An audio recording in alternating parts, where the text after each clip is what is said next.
me.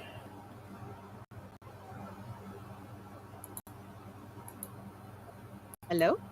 Can you hear me? Now it's not letting me. Okay. Can you hear me? I can.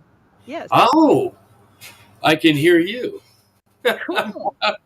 There we go. Let me just get the. We're just gonna go with the flow. I'm sorry. That's okay. That's okay. Them things happen. So, um, let me bring up. Yeah, I want to bring this up, and let me fix. Let me fix the box where you're. Come on. Okay. So, all right. Let's try this one here. Let's see what happens. Try that one. Oh, no. There we go. Okay. So now let me just.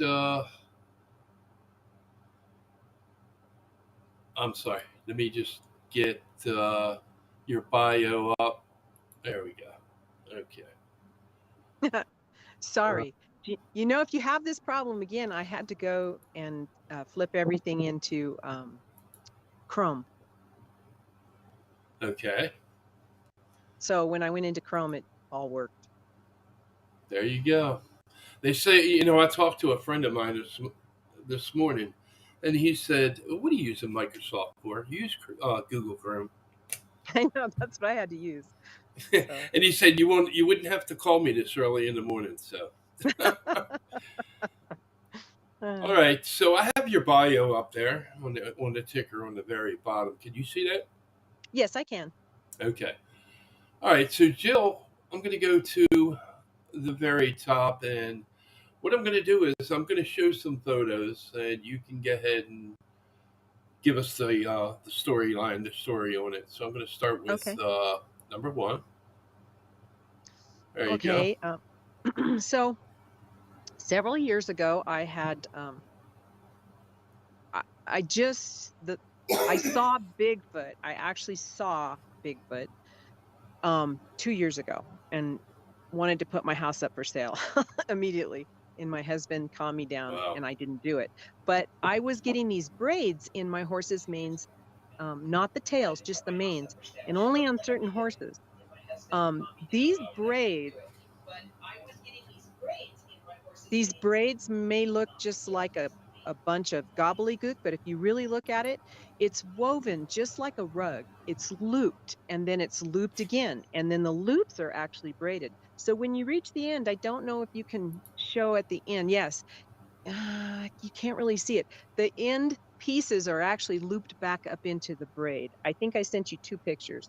One may show the ends. You can't really see it on that because of the ticker tape. But anyway, so that is an interesting phenomena that happens here, is the braiding of the horse's manes and tails. Okay. It's not wind. I lived in the desert, so we had 100-mile-an-hour winds. And you get wind rolls, which are like dreadlocks on a horse. Mm-hmm. You do not get braids. And I deconstructed that because I would have had to cut out most of his mane. And when I deconstructed it, it was just like somebody had woven a rug or a pot holder. If anybody's a weaver out there, they know exactly what I'm talking about. Even people that are crochet is just loops. You put a loop inside a loop inside a loop. That's exactly what that is. And they use 3 pieces. The number 3 comes in play later on in all of this. Mm-hmm. So anyway. Okay.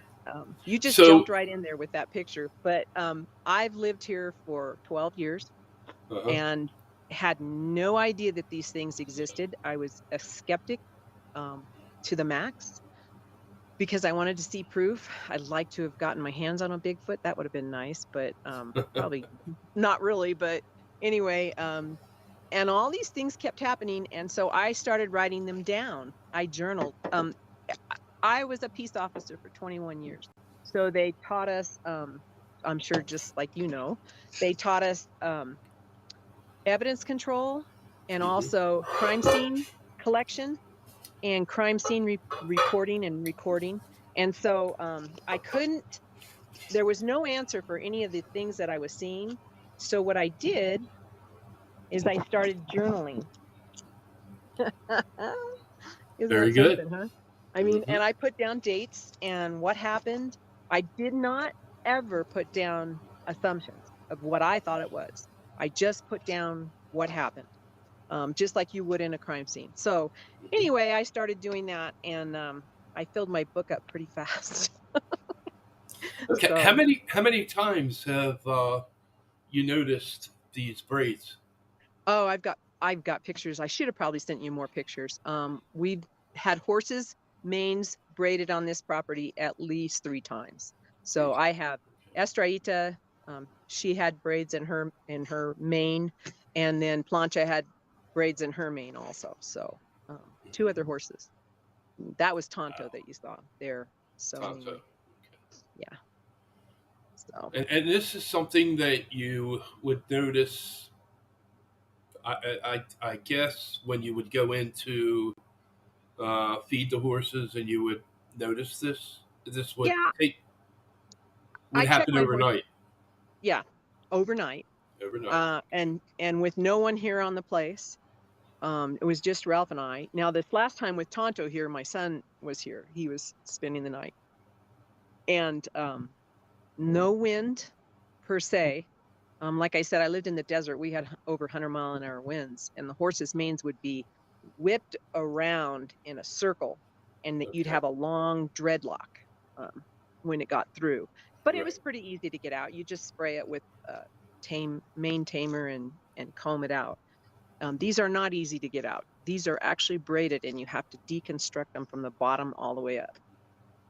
So, and they're looped, like I said, and there's always 3 major strands that come together and make the braid, which once, okay, maybe an accident, twice, not so much, and this is the 3rd time. So I would say not a coincidence. I would say fact. They like to braid the horses' manes for some reason. Wow. So, yeah. Okay. Let me. Okay. Let me bring this one up. Okay. So we had a little shed put on the property, and they had just delivered it. It sat there about 5 days, and on the 6th morning, we were putting flooring and stuff in it, so we can put stuff in it. And we walked up to the door, and I'll be darned if there weren't fingerprints all over the door. Now, the night before, there was no fingerprints on it, and then that next day, there were fingerprints on the door. And if you look at my hand, it's not a huge hand. I should have probably tried to put my hand over okay, so look at my hand, and then look at the width of those fingerprints when they Right. slide down. I mean, much wider than my hand. I could not have done it. So there's a slide on one side, and then you can actually see the hand print to the right of the finger slides, and it's right there. So, and something else that was interesting, I couldn't leave a fingerprint on the door. I thought, oh, well, that's kind of interesting. So I put my hand on the door, and it didn't do anything. It was just a white door. So then I took my hand, because I'm always trying to debunk. I took my hand, I rubbed it in the dirt, and then I put it on the door, and I could not make a mark. So then I thought, okay, I got some hand lotion in my bag. So I went and got my little ditty bag that I carry around, and I got hand lotion and put it on. I put my hand in the dirt stuck to my hand, and then I tried to smear it on the door like that. It would not stay. I could not imitate that mark. Wow. That's an awful big hand, yeah. And it was greasy, oily, greasy. I mean, to leave that mark, it was greasier than hand lotion, that's for sure. Awesome. So. Wow. All right, I'm going to pull up number 5. Okay. Oh, so Jim Myers and I, he's at Bailey, Colorado, and he has the Bigfoot Museum up there. Right. We take people out on expeditions, and we camp overnight. Sometimes it's 1 night, sometimes it's 2 nights. This was a 2-night expedition. We had a lot of vocals, and we had a lot of smells, and you could hear footsteps at night, but we didn't get anything other than that. And that was sitting at the campfire, and that appeared in the sky. And you got another picture, yeah, with the tree, so you kind of have a idea of where it's located. It's just above, probably, I would say 17 degrees up in the sky, and it's a UFO. It's metallic in shape. It had a kind of a dome. It had lights on the bottom, and it was not a star, because we waited it was a 2-night expedition. So the next night we waited to see if there was anything in that space in the sky, and there was nothing there. Not at night, not at dark, not at dusk. So. Yeah, I've heard a number of reports about Bigfoot sightings, usually followed with a UFO sighting as well. Not all the time, but there has been many times where that has happened. A question I have for you: how many Bigfoot do you think is on your property? Did you see the tracks that I sent you? There's 3. Yeah. Okay, so I only saw one myself, and the one I saw was the top of his head was at the bottom of we measured it at 9 feet 7 inches, is the, what do they call it, eave of the house. Mm-hmm. And his head was at the bottom of the eave of the house when I saw him, and he was standing there. And so that particular Bigfoot, I think, leaves, and I was going to have a measuring tape to show you. He leaves an 18-inch long track, and it's 11 inches wide. Now, I've heard of wider, but his is 11 inches. And then we have a 16-inch track that's about 9 inches across. And then we have a 12-inch track that's only, I think it was 7 inches. I can look. I have it written down. Anyway, so those 3 are the ones that I can prove are on my property because of the prints in the snow. Right. I think you have them. The first print that I gave you, that I sent to you, is me walking in the snow. I'm sorry. And it shows a human walking in our Colorado snow. And the amount of energy I would have to use to not leave a drag mark is incredible. Mm-hmm. So I showed you when I'm walking through the snow how I drag my feet. That's the first print. And then I sent you a set of prints in the snow that are different sizes. I don't know if you can pull those up. Yeah, let me scroll down and I'll do my best. Okay. Now you'll see mine. I drag my feet. You'll see a definite drag mark behind my feet, and I am 12 inches. Okay. Is my let me just start with them. And is that one of them? No, this footprint here. My son ridiculed me for many years because I said I never believed in Bigfoot. He'd been camping with me horseback in the mountains in the Sierra Nevadas. We never heard anything. Sierra Nevadas are supposed to be famous for these Bigfoots running around and screaming and vocalizing.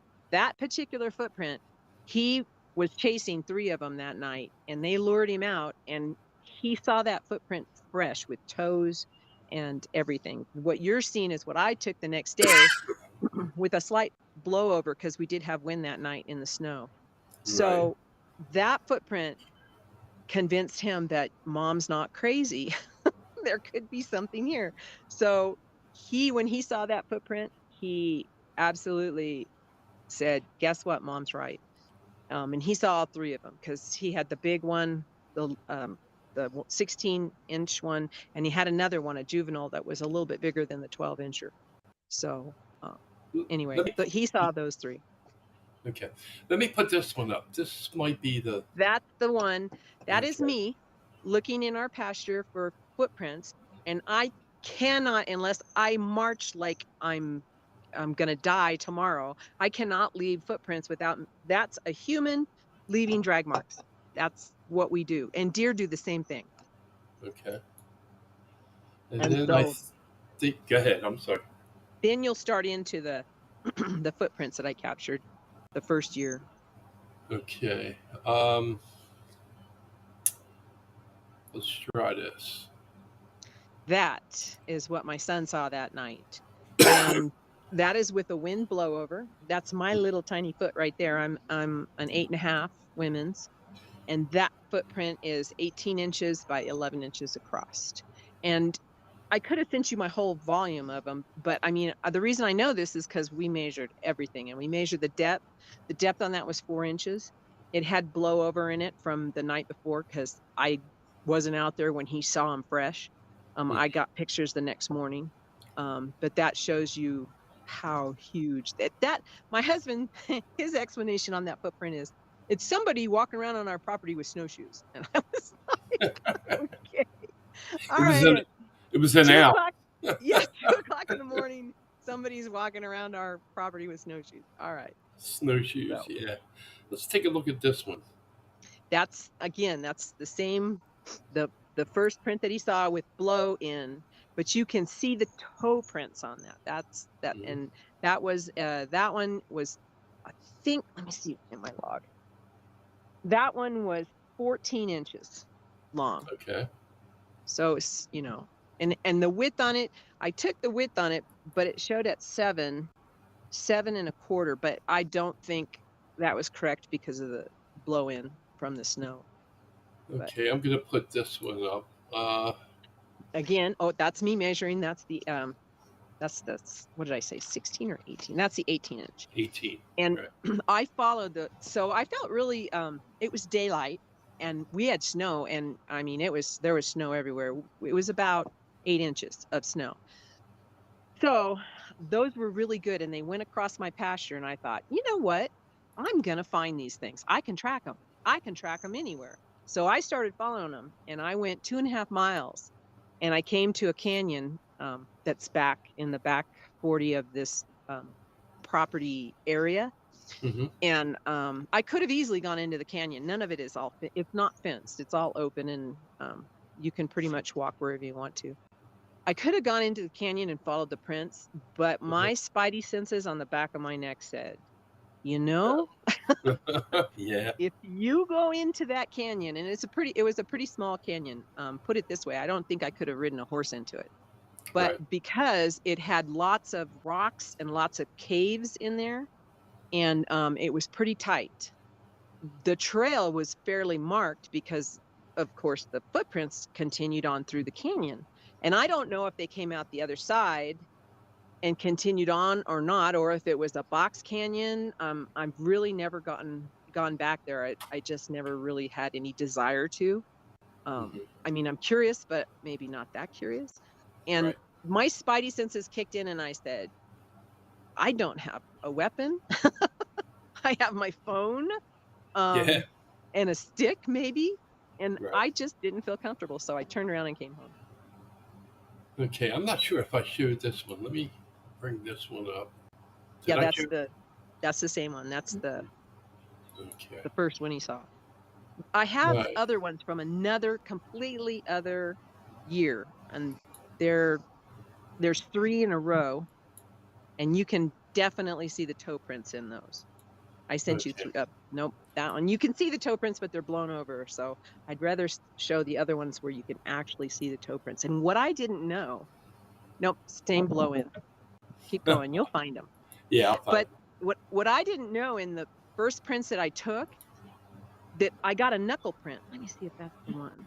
No, but that's footprints that I followed. That was actually the footprints I followed that day that went across the horse's pasture, and I thought, oh, I can track those. I'll follow them. So I did. And you can see the way they walked. It looked like they were bow-legged, but that is not four-legged. That is. And there were spots where they were really good. That's the first print I ever got on this property. And it was about 6 years ago, probably 6. And there's a whole series of them. And on that, I think I sent you one with my grandson. I think I did. And he's kneeling down holding the dog so he won't walk over it. And I'm measuring the width of these prints. Everything I do is with as scientific as I can. I mean, I measure the width, the length, and I try to get the depth on it too. But these were really interesting because the toes were warm enough that they melted into the snow. And that was a crusty snow. That was not powder. Yes, see, you can see the toes. And when you looked at them in real life, you could count 4 toes. I did not count 5. I counted 4 toes on those. So, Okay. and that I wrote down 16-inch. There was 3 sets. There was a 16-inch by 11. There was 16-inch by 9, an 18-inch by 11, and a 12-inch by 7. So they were 3 of them Oops, going across. that's the wrong one. That's okay. Yeah, the photos, when I put them in my library, they're real small, so I have trouble seeing what they are. Okay, that is the stride. That was the first ones about 6 years ago, and that's the stride that you're looking at.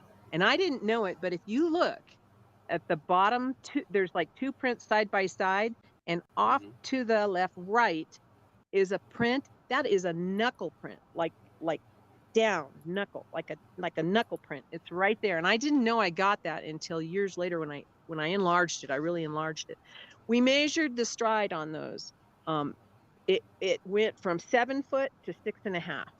So a longer stride sometimes and back down. We followed it all the way. It was my daughter and I, and we followed it all the way to the back fence, which was it was a 20-acre section, and it was getting dark, and I had never seen anything until I saw those, and I said, I don't really feel comfortable going across the fence and out into the wilderness to see what that is. So we just came back because that was the first set of prints I ever found, and I had no idea other than I knew it was an animal that had toes. Now, if it had been a bear would have left claw marks because they have claws that are not retractable. Most people don't get close enough to a bear to look at their foot, but if you did, it would look like a giant dog paw with huge claws on it that don't retract. I mean, of course, the marking of the print is different than a canine, but a lot of people here say, oh, it's a double step. It's a double step bear. No, it's the middle of winter here, and the bears are hibernating, 1, and 2, they have non-retractable claws. So even by chance, if a bear came out of hibernation for some reason or another, it, even in a double step, would leave claws. That was not a bear. And bears don't have toes that are set up across the foot like humans. Bears' toes are on a pad, and the pad is directly behind the toes, and you can tell in the snow if they were out and about, which they're not, but you could tell instantly it would have been a bear. So right. Let me see what this one is here. I'm not sure if that's. I put that on there to show people when I tell it, if in case you ask me, when I tell them that something's looking in the window, you have to understand our houses out here are built 4 feet above the ground level. And the reason for that is because of the snow loads that we get out here. So anything that shows up in our windows is 4 feet taller than anything that you might look out your window if you're at ground level and see. So when I see something, you have to add that 4 foot to the height. My husband did see a black thing that covered the entire window, and we measured the window at, again, it was 9 feet 3 inches, I think, is where the top of the window is in the mudroom, and he saw something completely cover the window and then take off. Wow. So I know, it's like, what is it? You know what, I have a few ideas. My husband doesn't, but his number one excuse was it's an owl, and I was it's an owl. Yeah. I don't think it's an owl. Okay, I'm going to go back up to the top, and let's see. I'll try to. This one's dark, so I'm not sure what this is here. Oh, that's really interesting. I know people have heard about all the things that go with Bigfoot, and remember, I started this not believing anything. So when I saw my first orb, I did not know what it was. So I tried to debunk it. I looked up St. Elmo's fire. People have heard of that. It's static electricity that gets on a fence and it'll run down the fence, or it'll get on something that's static, like a car, a barn roof. But this was out in the middle of the forest. That was an orb, and it was a double orb. It was 2 of them bouncing off each other. And the next one is dark. I didn't know if you could do it. It's a video, and it shows the thing moving. It's like pulsing, and it changes colors. I didn't know It was right with that one. It was directly above it. It may be this one. Let's see.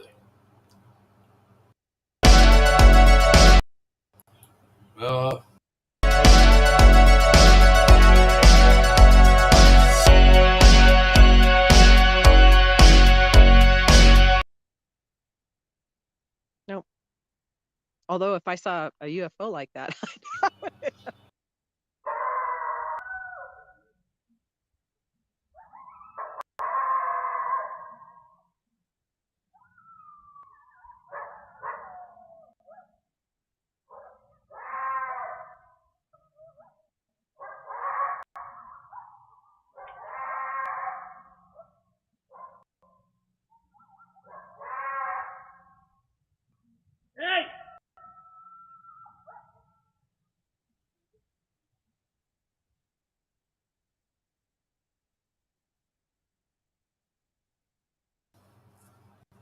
Okay, I apologize okay. for that. What happened was I clicked on a black picture Screen, and and for some reason that shouldn't even have been that's okay. where it was at. So that was one of the screams that they do out here, and usually they have coyotes surrounding them. You have another one that's similar to that. That's just the scream, because so many people say, well, that's a coyote. Well, no. If you were here and you could feel it in your chest and you could feel the vibration of that sound and how much louder it was, you could barely hear the coyotes in that video. right. And they weren't that far off, but this thing was just so much louder. And they like to imitate things. They'll imitate coyotes. They'll imitate elk. It'll sound like a dying elk. Right. They'll scream like a woman. They'll scream I've even heard barks that kind of sound like a dog, but it's not a dog. Right. So. Okay, that's I believe this is the other one you were reading.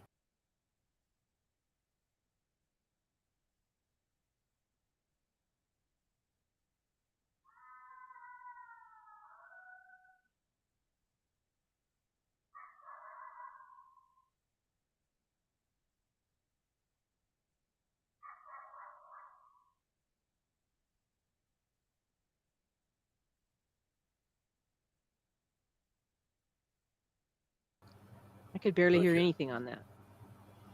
Yeah, I don't understand why it wasn't loud enough, but there's no way of me being able to turn it up or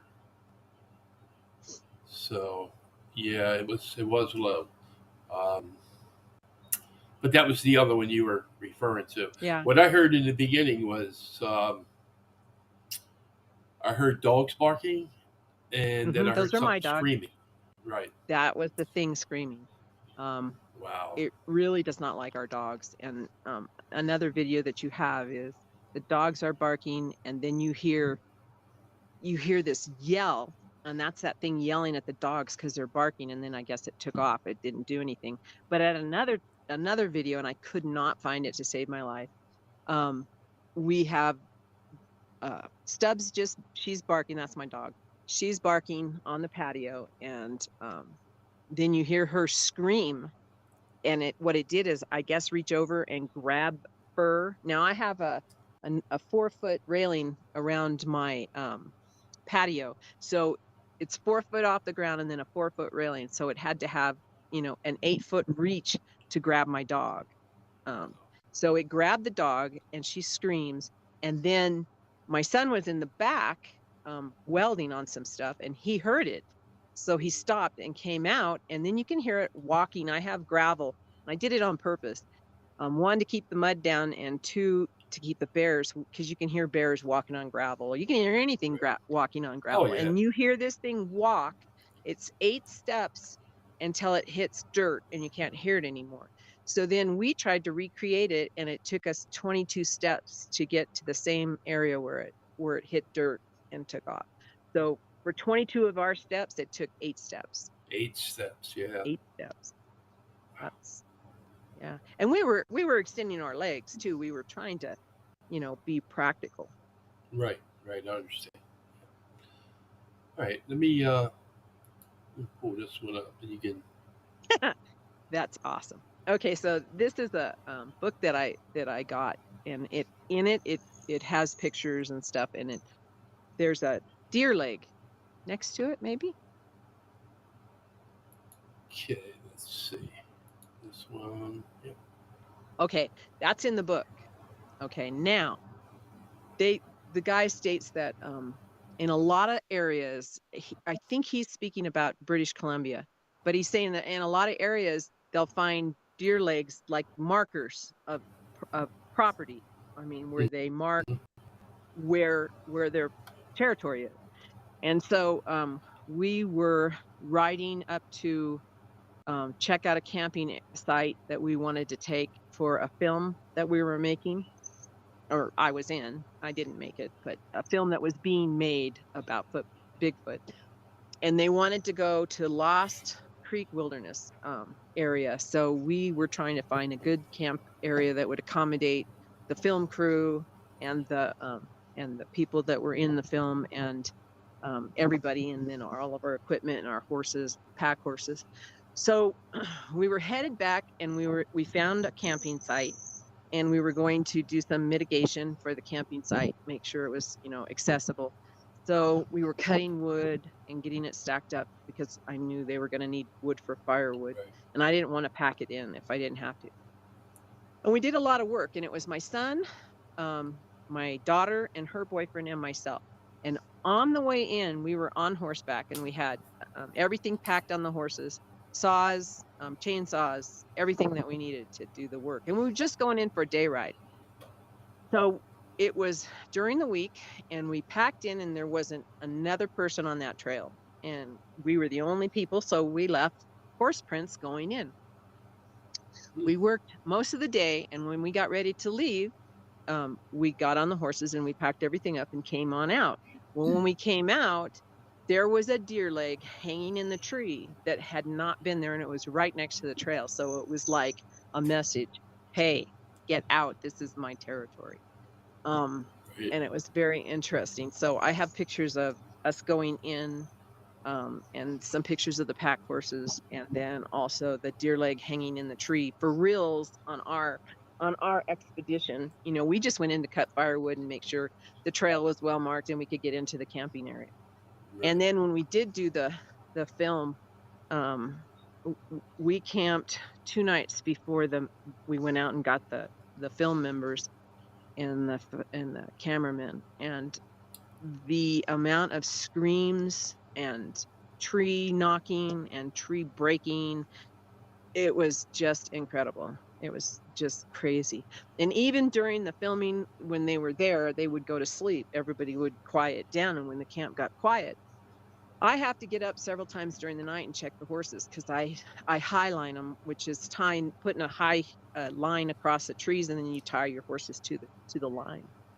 I have to check on them several times in the night, just to make sure they're not tangled up or anything else. Right. And the times I got out of my tent, there was things running through the bushes. The horses and I were I bet.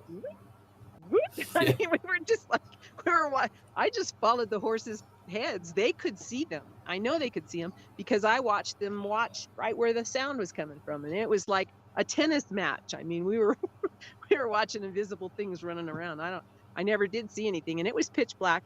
I don't use my flashlight unless I have to, if I have to untangle somebody. Right. But we were just standing in there in the dark and listening to them. They were chitter chattering. They were making, and see, I'm standing there in shock and awe that something can be out here this big, and I'm listening to these things, and they're going, they're making like little. It's almost like a chimpanzee noise. They're not chimpanzees though in any way or shape, but it's a chatter. They chatter to each other, and so you look over and you'll see that one, or you won't see them, but you'll hear that one, and then you hear crashing through the bushes, and then there's another one on the other side. And so I just watch the horses. They tell me right where they're at. They know where they're at. Right. So, but they don't hurt my animals. I'm very blessed. Thank you. And I've never had anything harmed on the place. And that was the big key point that my husband got to keep me here, because I contacted a realtor the next day after I saw that one. I was so scared, and because it was so massive and it was so huge, and monsters aren't supposed to be, they're not supposed to be real. That's the big thing. And until you see, I don't blame people if they don't believe all this, but my only warning is, don't go out in the woods and think you're alone, because you're not. Don't go You out are alone. not. Be prepared, at least if for nothing else. And then the thing of it is, when you do see one, I'm going to tell you right now, you're going to be in shock. And like for me, it just turned everything upside down, because I thought there was something weird about all this stuff we were getting, but to actually put it to the actual animal was quite mind-blowing. So, and you can't collect that evidence, Right. Yeah, the people I've talked to that have had sightings, one gentleman I talked to, he said he was about 15 feet. He was sitting down, he was sitting back against a tree, and he was looking down, and he was going through his pockets looking for something. And when he went to look up 15 feet away, one stood up. Yep. It just stood there and looked at him. He said he got up and he started walking backwards, and his legs locked up, tightened up. I can understand that. I was trained in muscle movement. Muscle movement. So you're trained on what you're going to do in all kinds of situations. So when I saw mine, I was probably 25 feet away from it. And it chose to show itself to me, because with all the noises and, they slam on the cabin. They've slammed on the cabin many, many times. We've got recordings of it. It's just a big bam on the side of the cabin. It makes my dishes rattle in the cupboard, which my husband said was, it's an earthquake. And so I'd get on the earthquake site, national earthquake site, and there was no earthquakes in Colorado at that moment. So it wasn't an earthquake. Could it have been somebody playing outside? I mean, you're stupid if you slap people's houses around here, because they'll shoot you. I mean, we're in the middle of nowhere. Nobody, these people don't mess around out here. So, no, I don't think it would be an individual. I mean, most of the time it was late at night, pitch black outside. So what I did is I went to, because more and more things were happening, and I was getting all kinds of stuff. I got hair samples, hair off the barbed wire fences that I know is not horse hair, and also it correlated to footprints going across the barbed wire fence. So my conclusion would be logically that whatever left the hair matched the footprints. And since we knew what the footprints kind of looked like and had an idea that they were not any animal recorded in science, we took all the hair samples, and I've got many hair samples, probably 8 or 9 hair samples. But to test DNA, and people say, well, why don't you test it? Well, it's $2,000 to start, and it gets more expensive as you go up, and you get a more well-known laboratory to do your testing and stuff. And what you're going to come back with is an unknown species anyway, or it'll come back unknown close match to human, and they'll say, you've got degradation in your sample, you've got human DNA in there. It's like, well, no, I took it with gloves and did everything right. But anyway, I regressed. So let me ask you this: Do you remember the face? Oh yeah. Clearly. Does it resemble what you see online? Like photos that you see a lot of? Yes and no, because some of the faces you see online are really ape-like, and this was not. It was a human face, and when I say it was a human face, I could see the skin. I mean, I'm 25, and what I was getting at is, we put security lights up from Costco all over the place, completely surrounded this property, so they would come on at night, because I had to go out to my car at 3:30 in the morning to go to work. And when I saw this, it was 3:30 in the morning, and people will say, well, you can't see anything. Well, at 25 feet in Costco, I don't know if you've seen the Costco lights, but they're really bright. I had 2 sets of Costco lights come on. It wanted me to see it. It stood in the light and looked at me, and I will forever know what it looked like. This was all smooth. Okay. Its eyes were almond shaped, but they were big. I mean, they were big eyes, but they were almond shaped. Okay. I was looking for the white scleria in the eye. I could not see any white in the eye.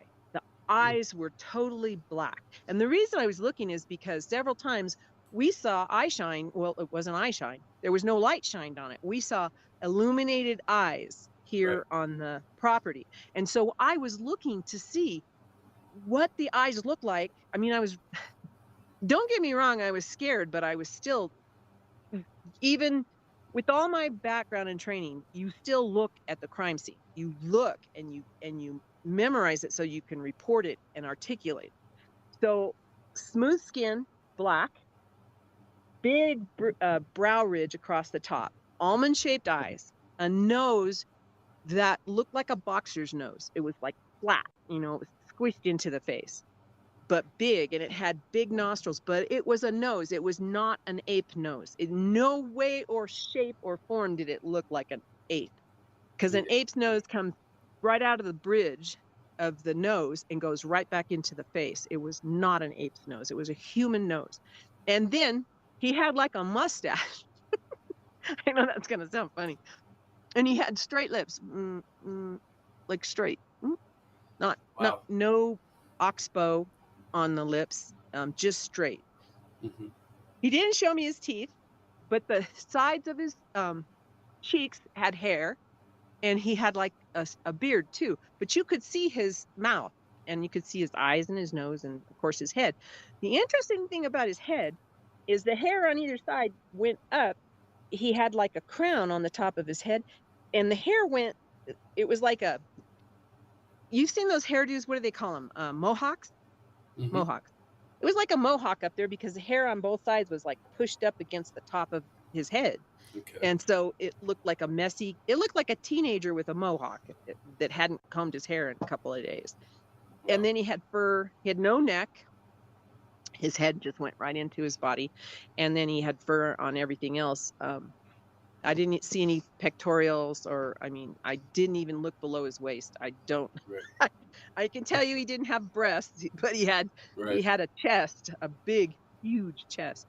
And so he stepped behind the tree that was right there. And that tree is about, if you measured around it, it's about an 8 foot around if you took a tape measure. It's a huge tree. And then he would and the tree looked like it had these huge arms sticking out on either side of it, because it did. And then he would look over on one side, and then he'd go back, and then he'd look out on the other side. But I stood there I probably had about 15 to 20 seconds of just face to face with this thing. And man, I thought I was dead. I just about the time I'd had enough, and I was going to make a run for it. I had decided I'm going to run for the garage and see if I can beat him to the garage and get in and lock it. Because I knew I couldn't get my keys back in the door. I never find the right key. He turned around and walked away. And then I got to see his back. And his back was just hair. I mean, just hair. Big, long. On his arms, the hair was longer. So you asked me, does he look like some of the pictures? Yeah, he looks like some. But then there's others that kind of embellish the legend of Bigfoot, and they make him, more violent. And I'm not saying he isn't, but the ones around here have never harmed us, have never harmed any of my animals. I've lost some eggs. They reach into the chicken coop every once in a while and get eggs if we forget to get them out, but they don't hurt the chickens. And so I would say probably 80% of the Bigfoot programs misrepresent what I saw. Now, I'm not saying that they're all the same, because that's the only one I've ever seen in my entire life is that one. But he looked human when he was looking at me. Just enormous, though. The face is huge. I mean, I've never seen a human with a face that big. just giant, an enormous animal. 9, like I said, he hit the bottom. His head was at the bottom of the eaves of the house, and that's at 9'7". 9 foot 7 inches is the bottom of the house eaves. Okay. So anyway. All right, Jill, what I want to do real quick is I'm going to put a picture up. But what I'm going to do is I'm going to pause, make my microphone solid. I'm going to take a quick break, and I'm going to come back, and then we're going to start from that photo and continue on. Okay? Sounds good. All right, let me put that up, and I'll be right back. Okay.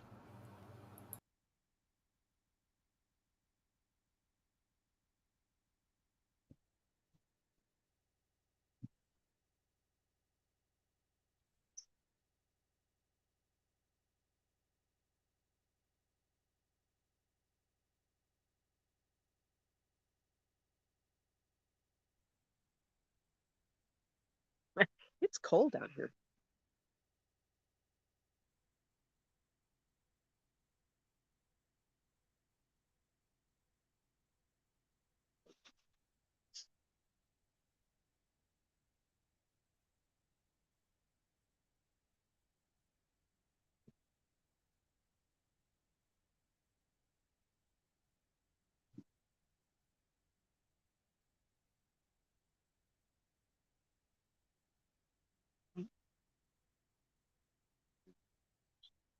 Mm-hmm.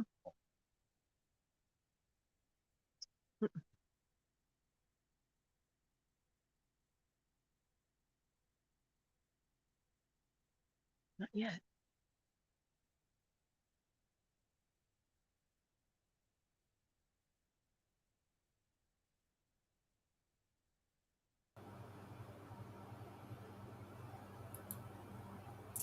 Okay, we're back. We're back, and we're talking with Jill.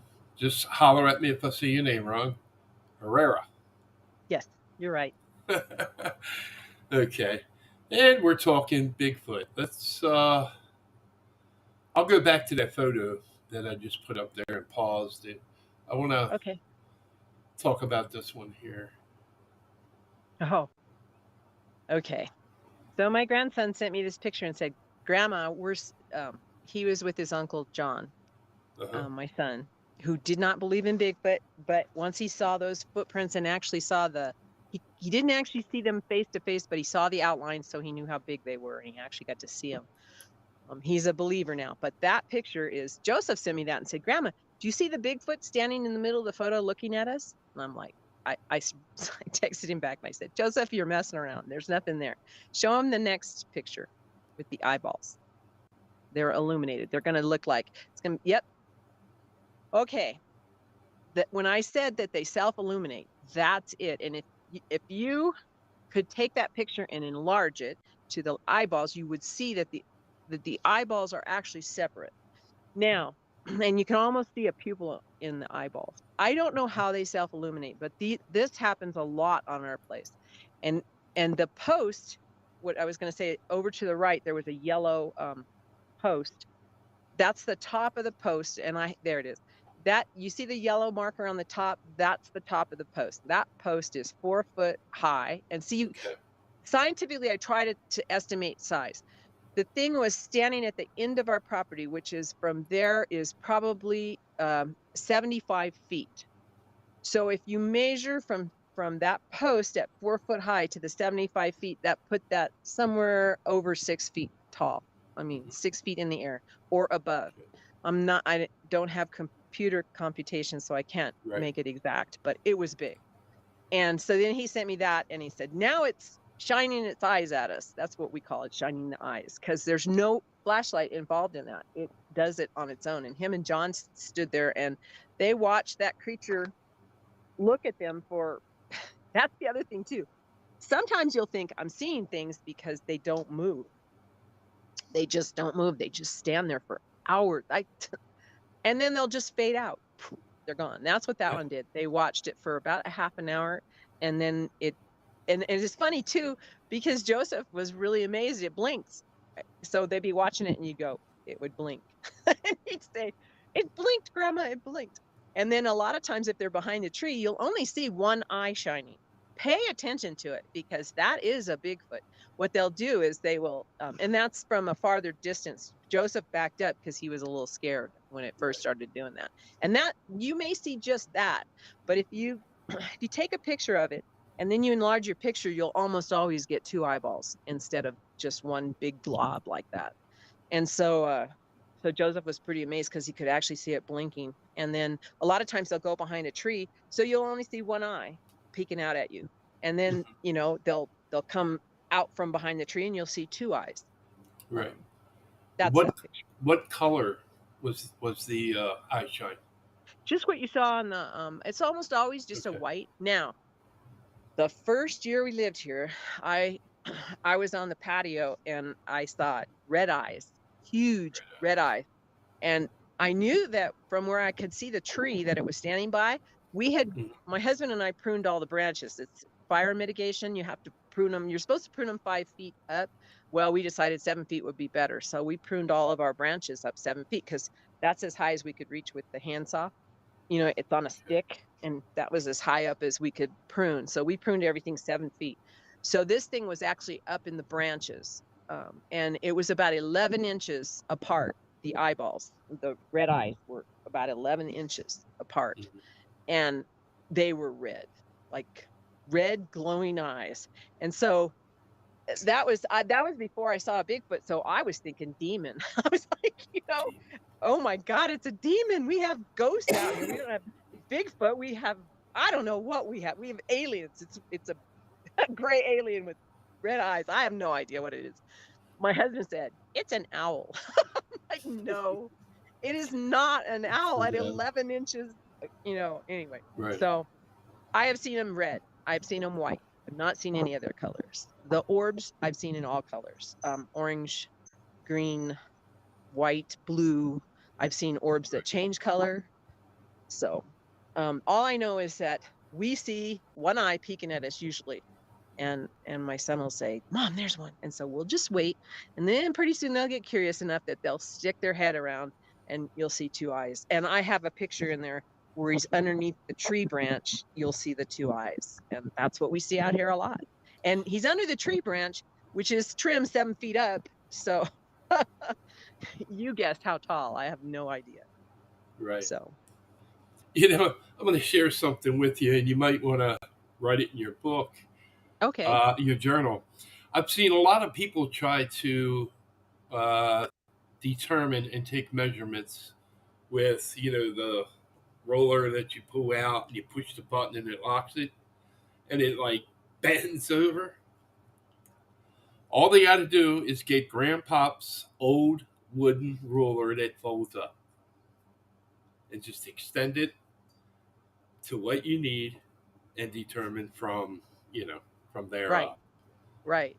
The problem with that is in the dark, and they're farther back out, they're in the dark, so you don't know exactly how far away they are, which would determine the height, because the farther away they get, the lower they look.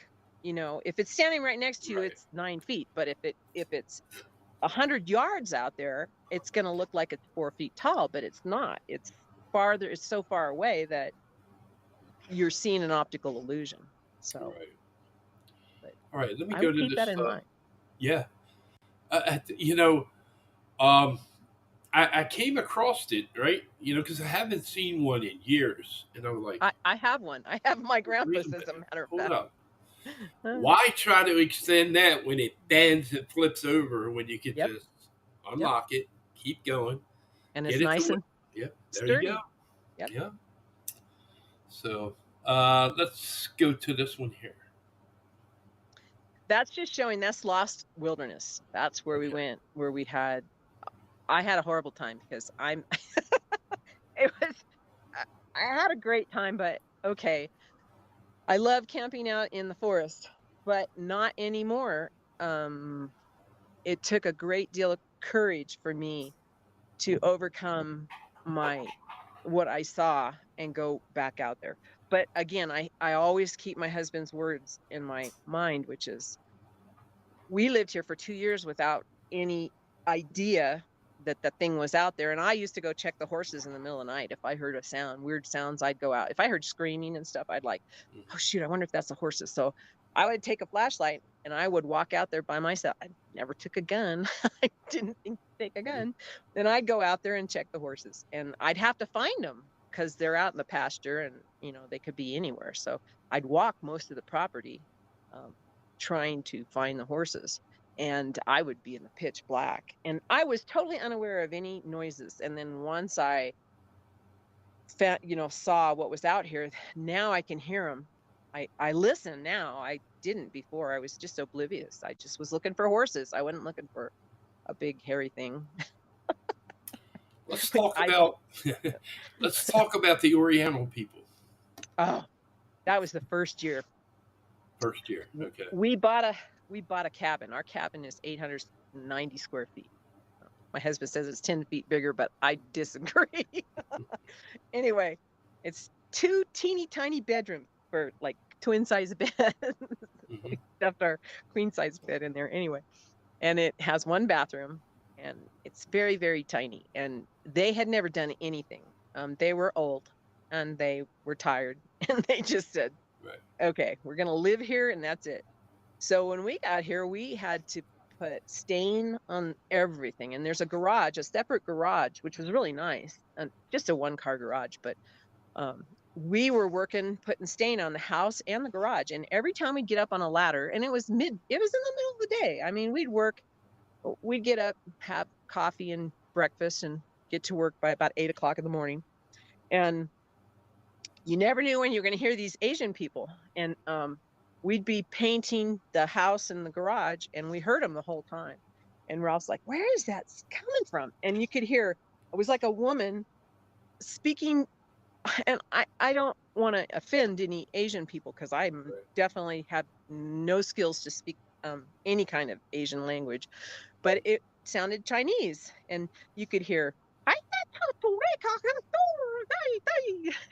you'd be like, I think that's Chinese, or maybe it's Korean, or I mean, we didn't know, but we were both on ladders. He was on one side and I was on the other. And, we'd be looking at each other. He says, do we have Asians around us? I mean, do we have some Asian neighbors? And I said, I haven't met any neighbors. I mean, the closest neighbor's like a mile away.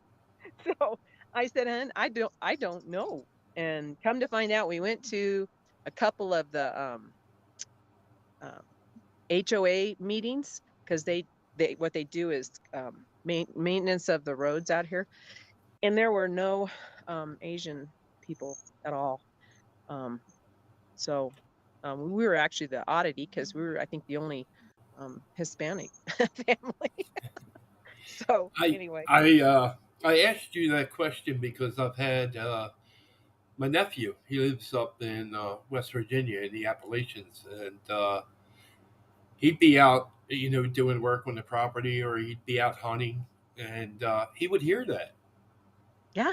And when he told me, I'm like, okay, Chuck, yeah, all right. No, he and it sounds like it is a language. It sounds like a language, because one will communicate, and then you'll hear another one. It'll be a different tone. It'll still be a high tone, but it'll be a different tone. It's you just like you can tell the difference in 2 humans talking. You could hear the difference between them chattering, or whatever you want to call that, communicating. Right. And when I went to that scary place that we had to stay at for the movie, I was not happy. I could hear at night when they all went to bed at like 8 o'clock, and they're all in their tents going. So that's why they never find Bigfoot, because all the expeditions end at like 8 o'clock at night when they go to bed, and they're snoring. And so I'm up checking the horses at 1 o'clock in the morning, and I could hear a man and a woman talking to each other, and it was in the canyon that we were in, and it was echoing, and it was really odd. And and like I said, I could hear those things going and crunching trees and running through the brush. And me and the horses, it was like a tennis match. We were just watching them go from one side of the canyon to the other. And I looked down there. I thought about going down and waking them up, and then I thought, it's their movie. I don't what I don't feel comfortable going down there and waking up grown men and telling them that there's Bigfoot running around. Right. Yeah. And And I should have done that because they had all the high tech equipment. They had drones with infrared, and I mean, they had high dollar equipment. And they could have got a drone up there and seen something running around. Or they had floor binoculars. They had everything. I mean, I have my 2 eyes, and I forget my phone all the time. So, I've read reports as well as hearing about yours and my nephews.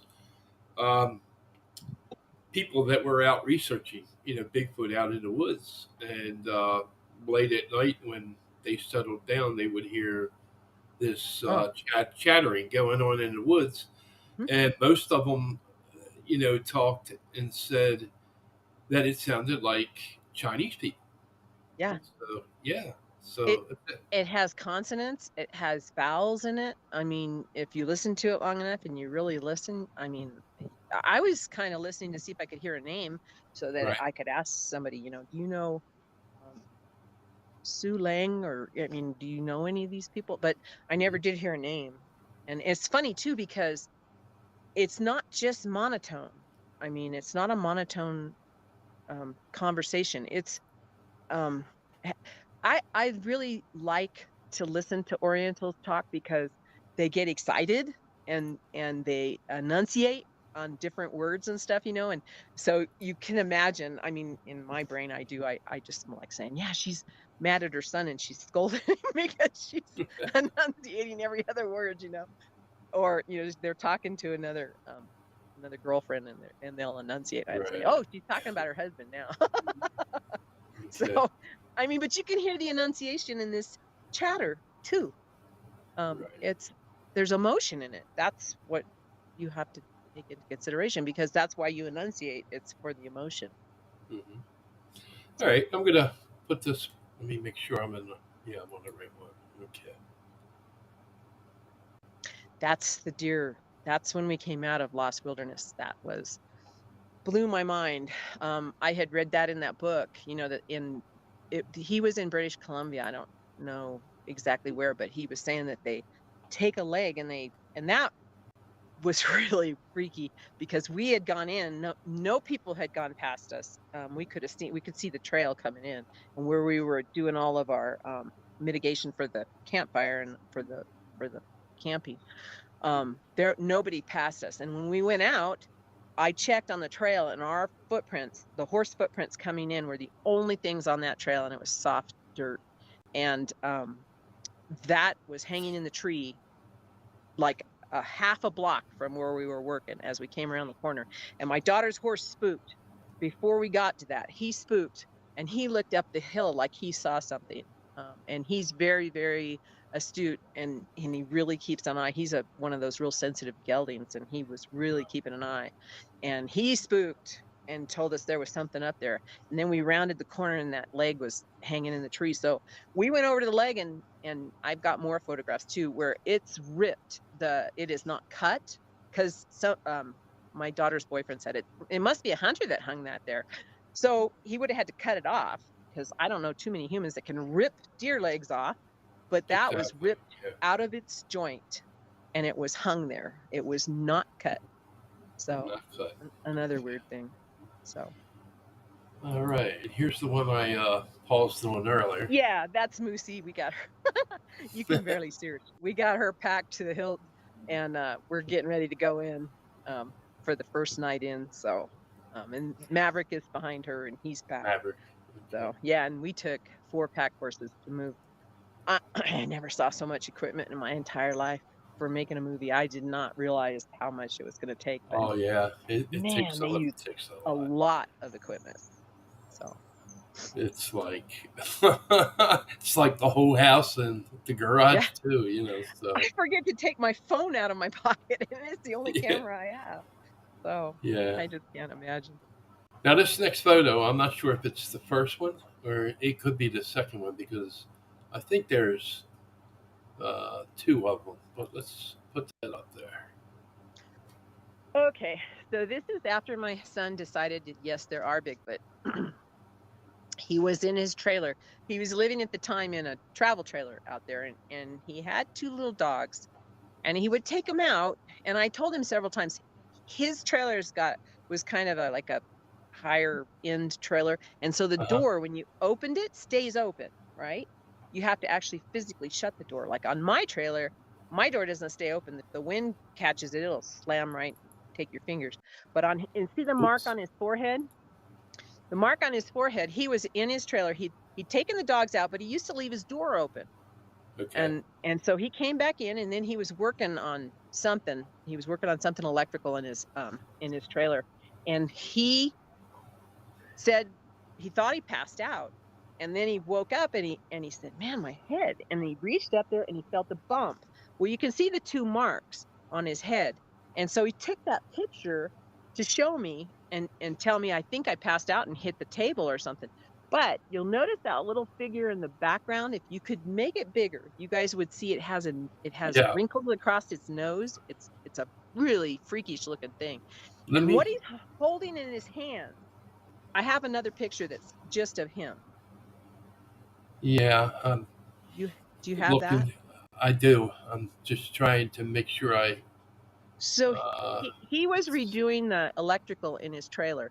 What that thing has in its hands, and no. you can argue with that thing getting in his trailer and hitting him, but what you can't argue with is what that thing is holding in its hands is 1 foot stainless steel pipe.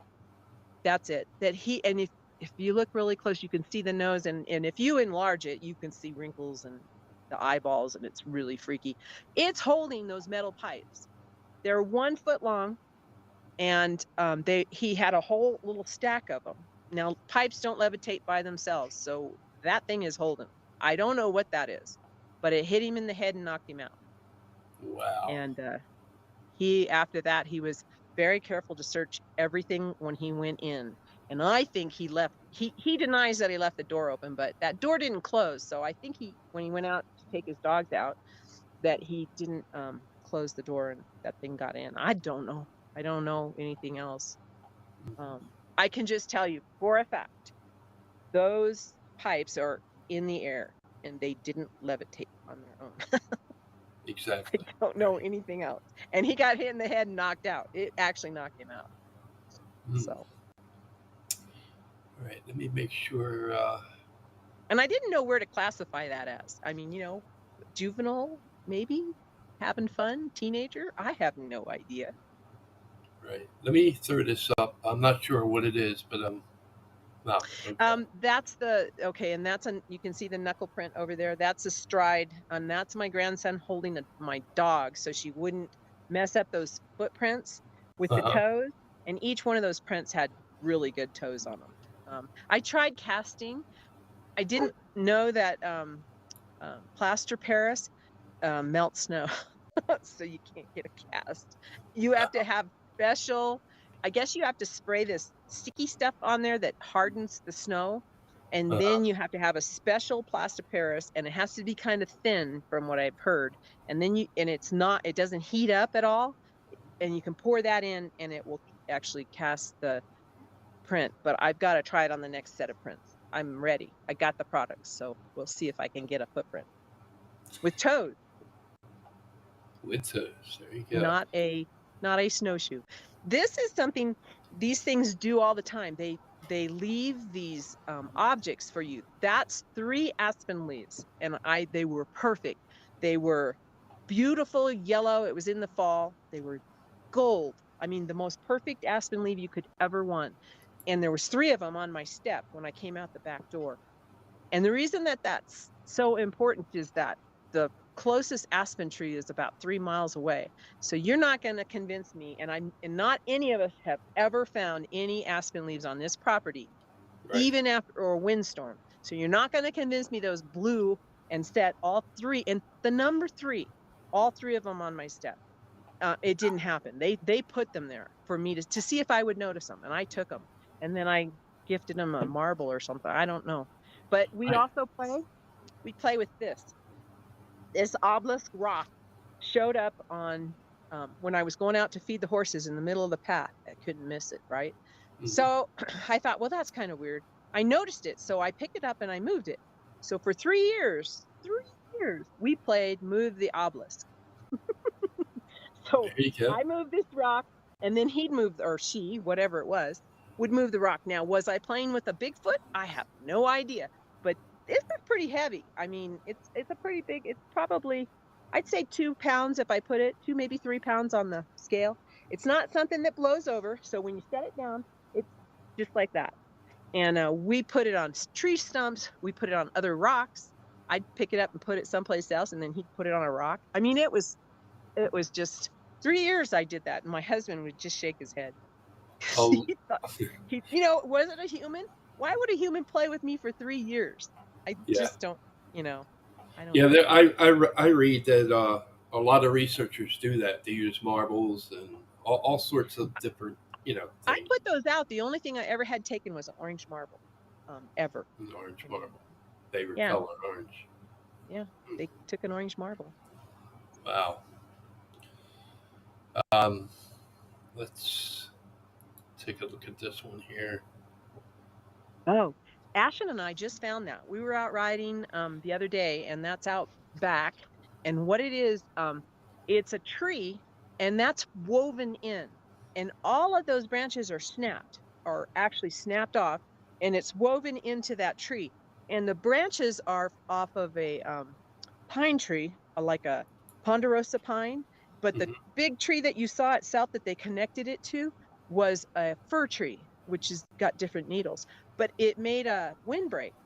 It was because Ashton went in there. I mean, we looked around for prints. We couldn't see anything, but we looked for knuckle prints and fingerprints and handprints getting up. There wasn't anything there. It was just the dirt was cleaned. It might have been fur. I don't know, but anyway, she could get in it, and you couldn't even see her when she got in there and she curled up.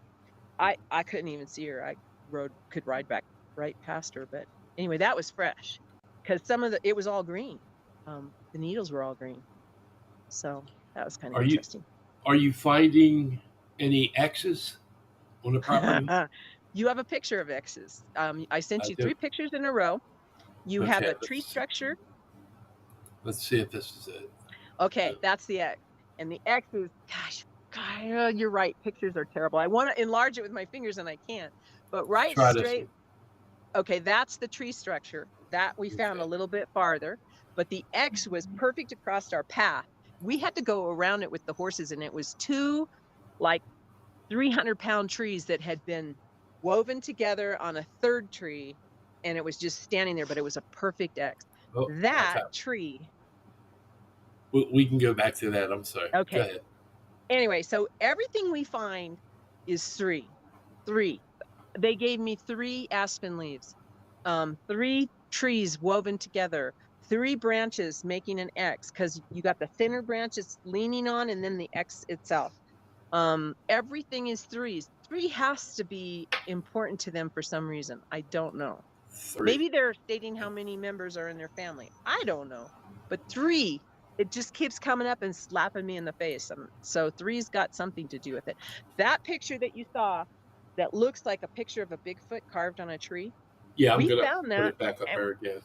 And we tried to debunk that. We said somebody carved it. So we went up. That looks very, very similar to the face I saw, like almost as if he posed for it. But we went up to it and we tried to debunk that by looking for like knife marks. You know how people carve their names and it grows in the tree, but you can tell it's been put there by some really sharp object. That had no sharpness to edges to it at all. And it was interesting that after we found that, the next time we went back, it was completely ripped off the tree. It was no longer there. Ripped off the tree. Wow. Completely ripped off, not cut off. It was ripped off the tree. So I don't know. I think we saw something we weren't supposed to. Probably. Let's see if this is the. No, that's not it. Yeah, that's Joseph's picture Let's of the. See if we can find the. I'm looking for the X. And that's the chicken coop. They open that little box and get eggs out of it all the time. when we don't collect them at night. Yeah, what I did with the pictures was I went Jill 1, 2, 3, Jill 2, Jill 3, Jill 4. I should have,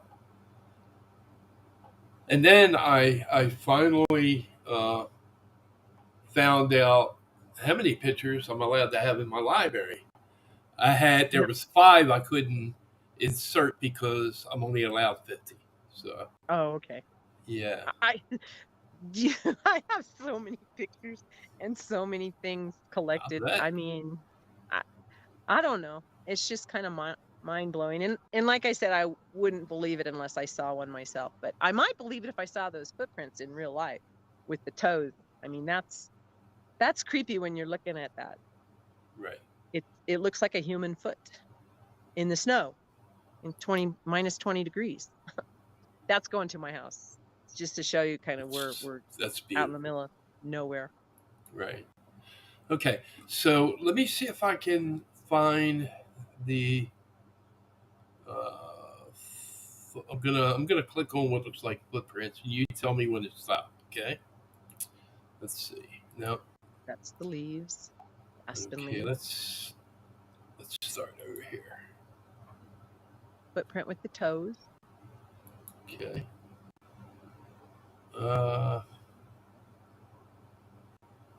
That's with the tape measure. That's the huge footprint that John was chasing in the middle of the night. Thought it was try this one here. Okay.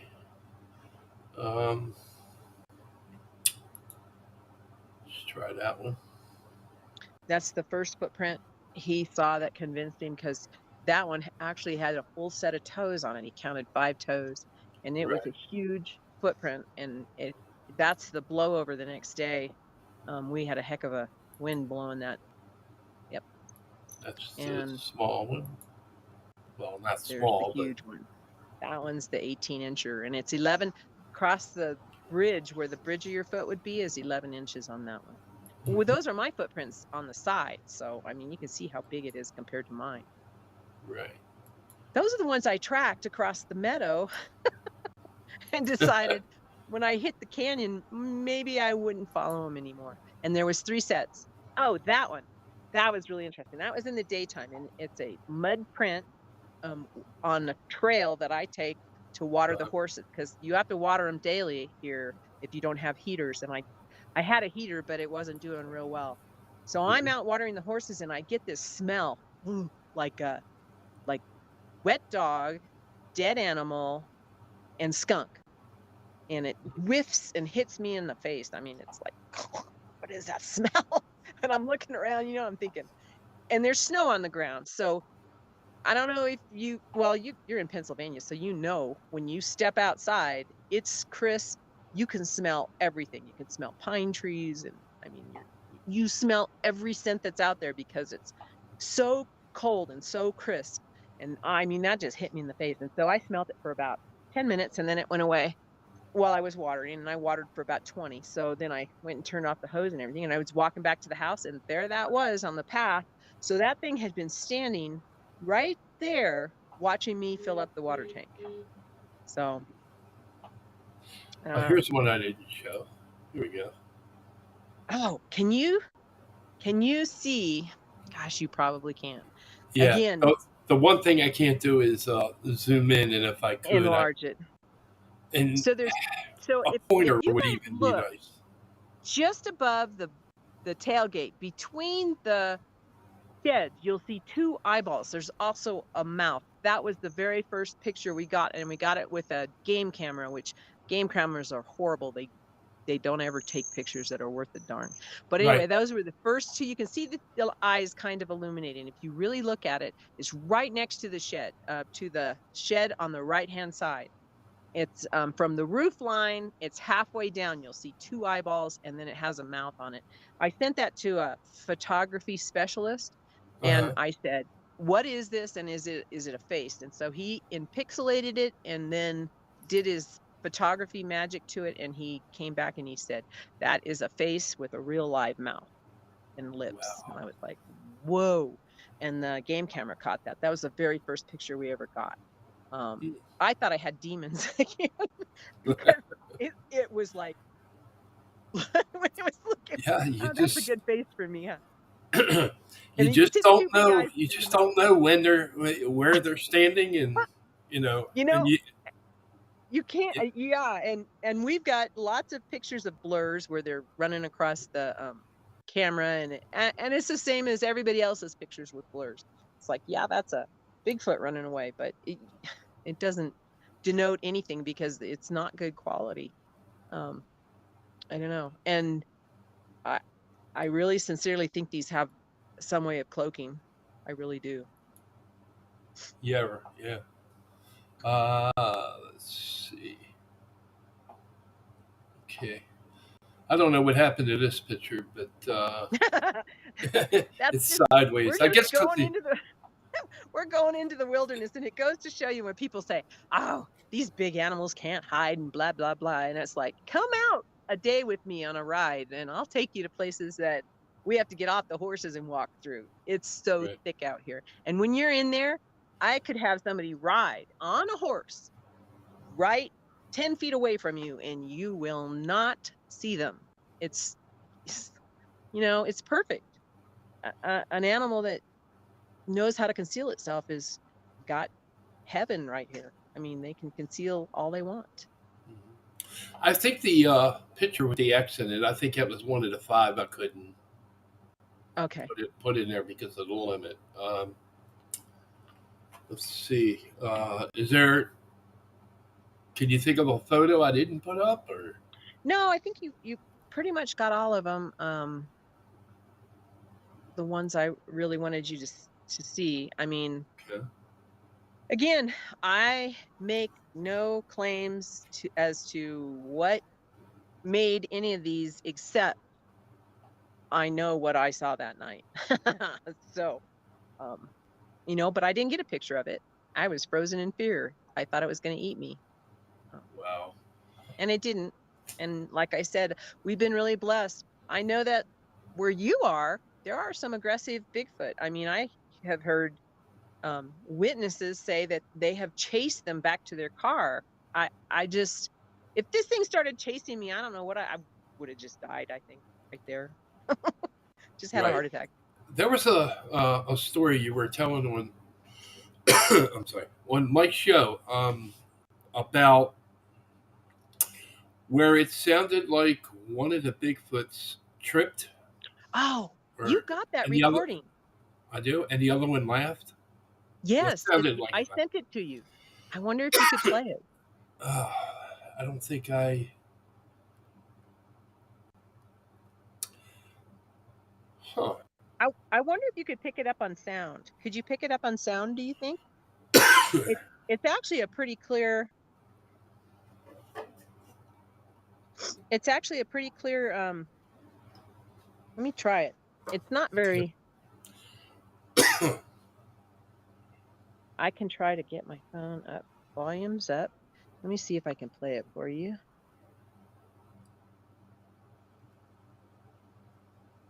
Okay, I'm gonna put this up here and maybe.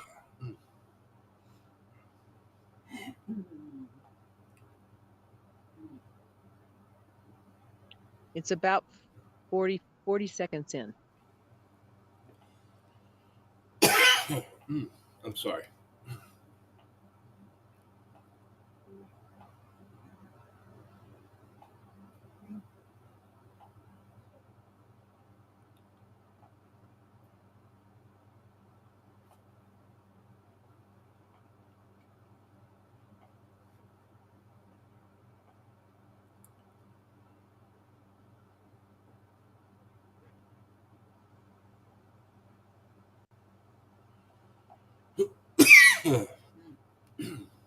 Took away my throat.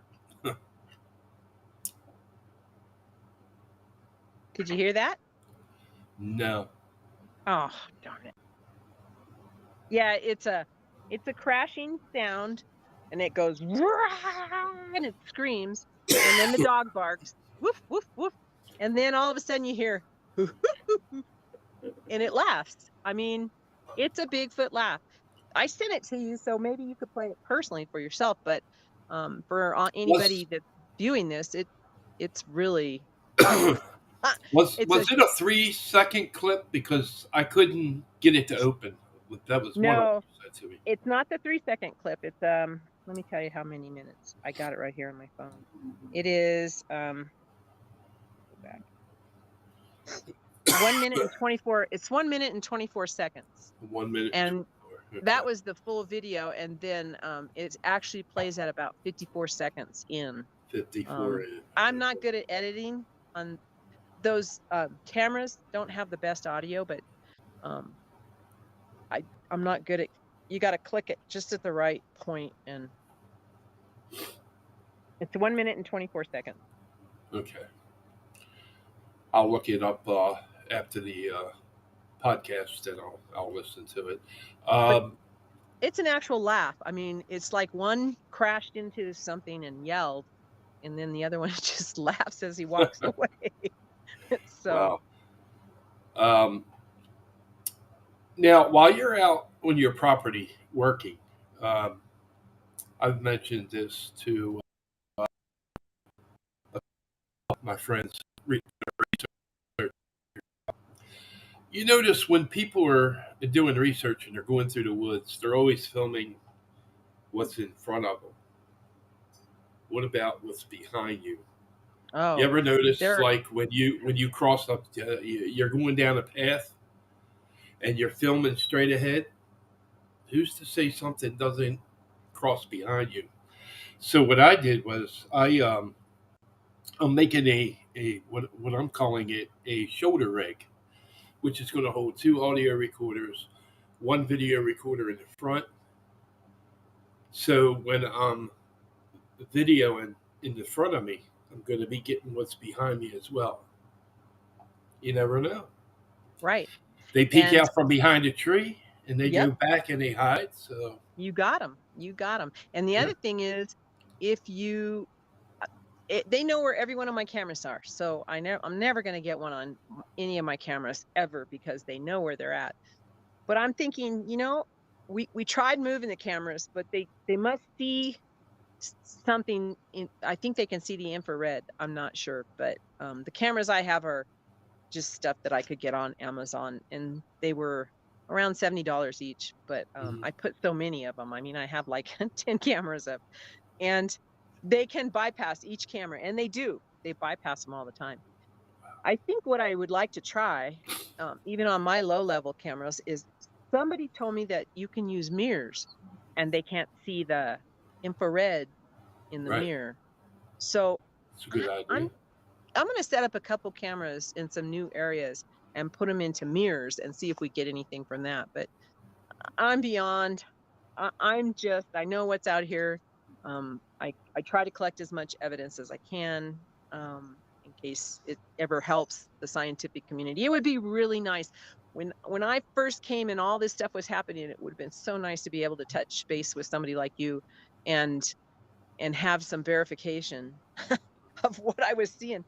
And I started getting books and stuff and reading, and they were mostly, you're talking 12 years ago, and most of the books were stories about, what happened to this person or whatever.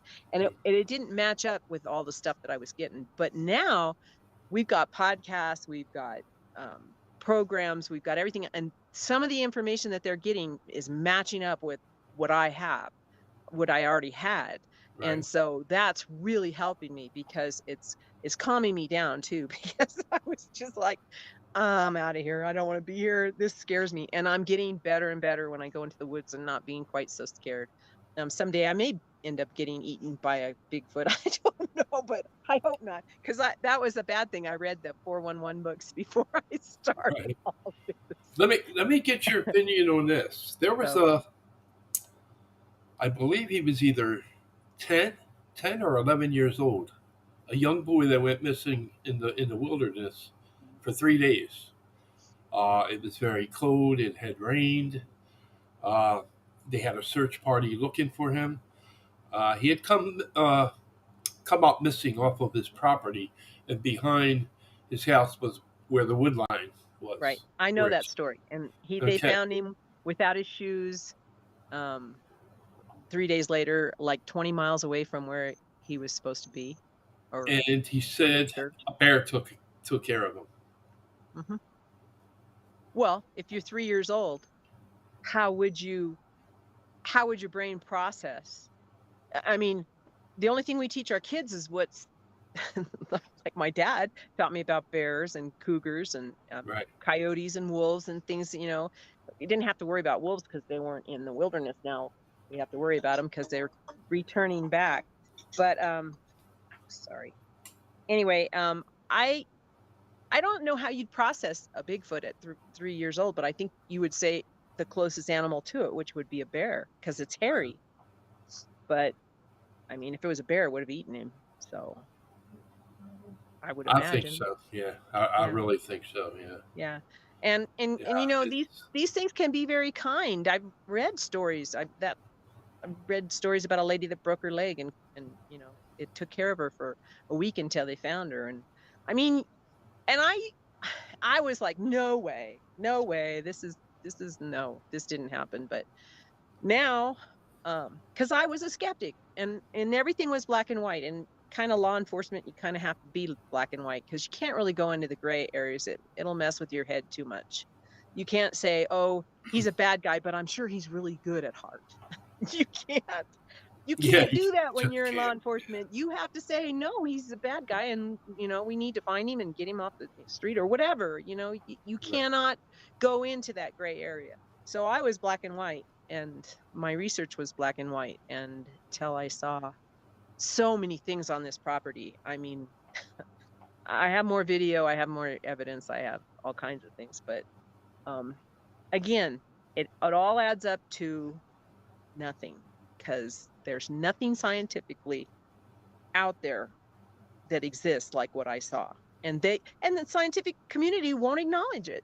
They will not acknowledge it. I do not know what they have up their nose that causes them to bump their head like this and ignore all these people. You have forest rangers, you have scientists that are out there. I mean, you have people that are professional and have been in the wilderness all their life, and they're telling you these stories and you do not believe them. And it's just like, why? Why don't they believe them? Why won't they admit that do they have to take the liability for it if somebody gets hurt looking for Bigfoot now because they say they're out there? I mean, I don't get the reasoning behind it. I don't understand why they won't recognize it. But it's not helping people like me that just want to know what the heck is on my property. And I used to think that they just migrated across my property, that they were only here in the wintertime because that's the only time I can see tracks. But I can guarantee you that they're here whenever they want to be. Right. And Whether I'll it's tell you, summer.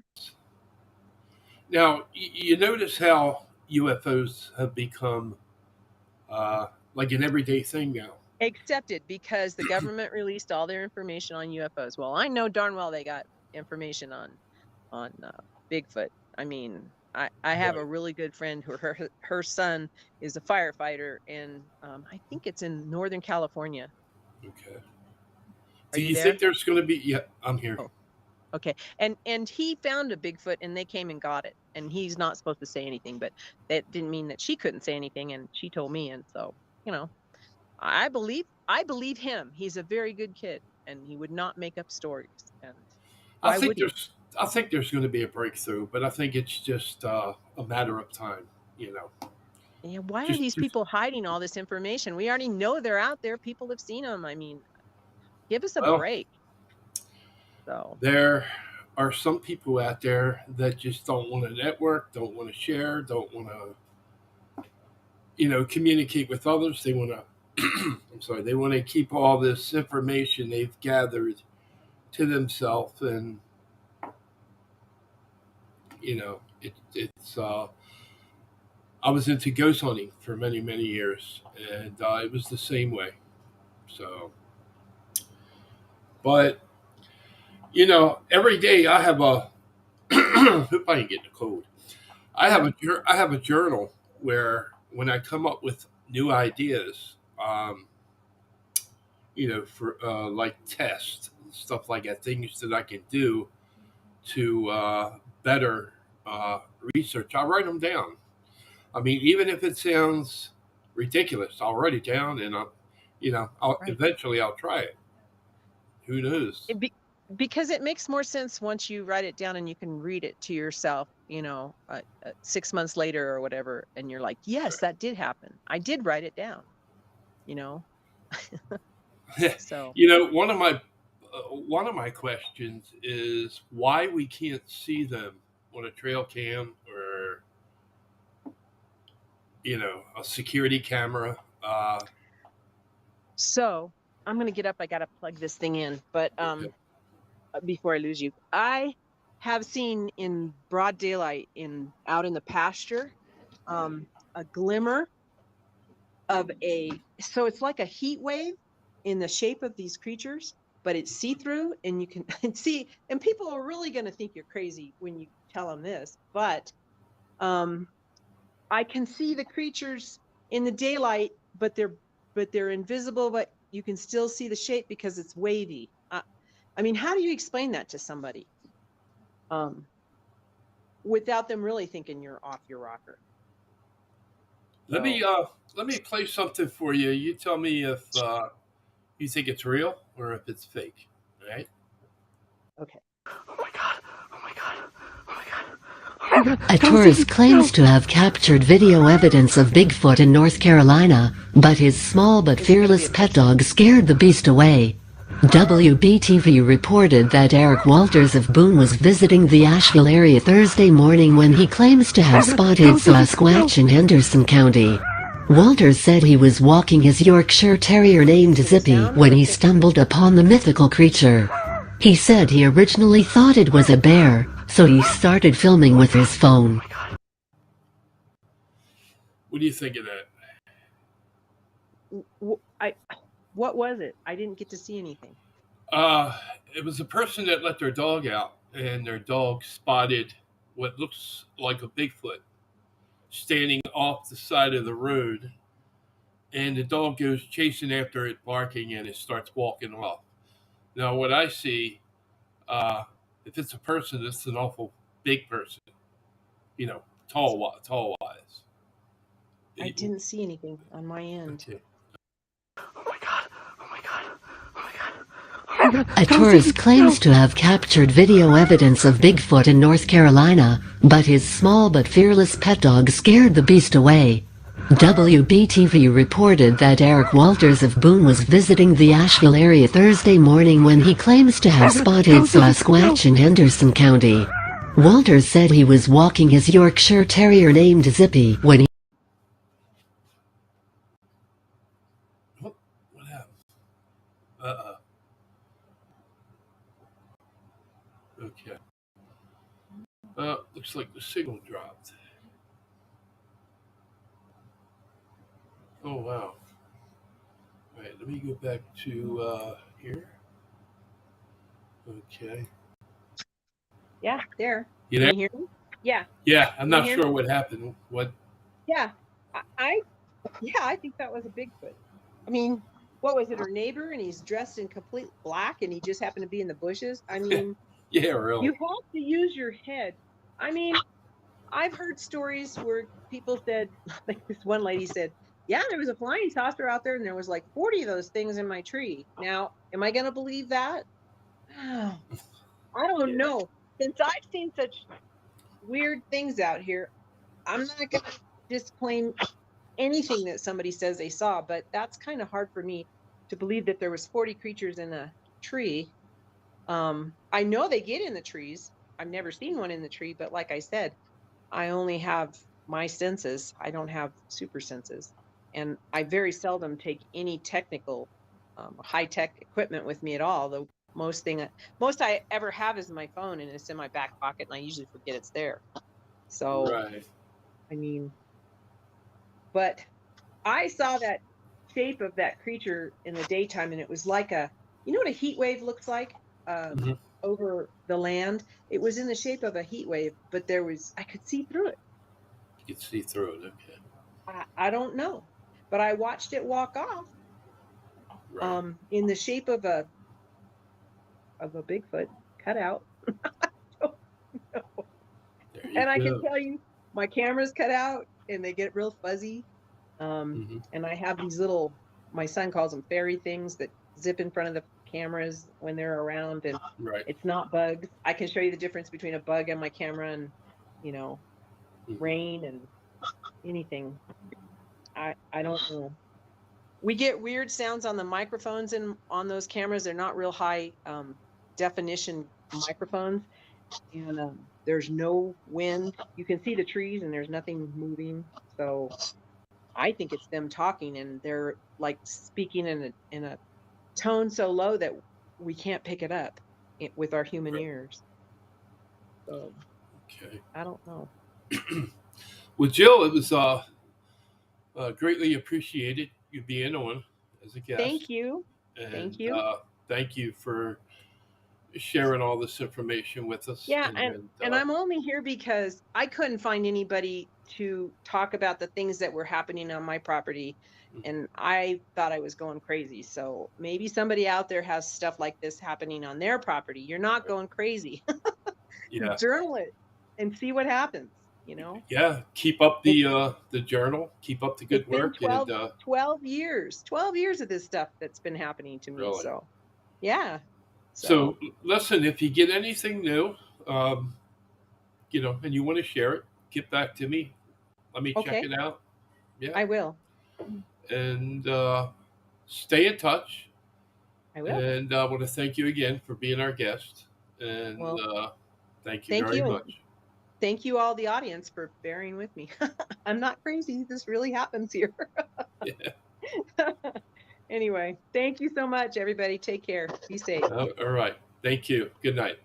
Bye.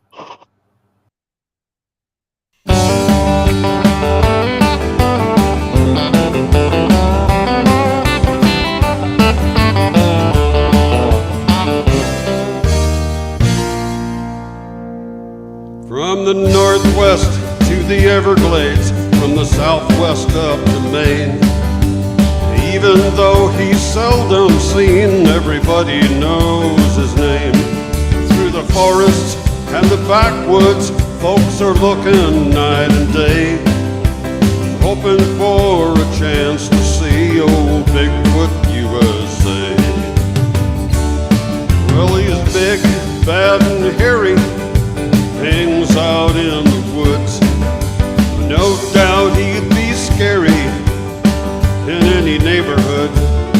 He's the best there is at staying hid, but we're gonna find him anyway.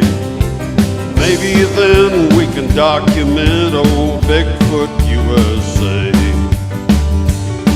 He leaves tracks, scat, man, if that ain't evidence, how about hair? Banging on trees and midnight screams don't sound like no bear. Got an appetite, keeps him up all night, so he likes to chill all day. But he'll be around when the sun goes down. He's Bigfoot USA.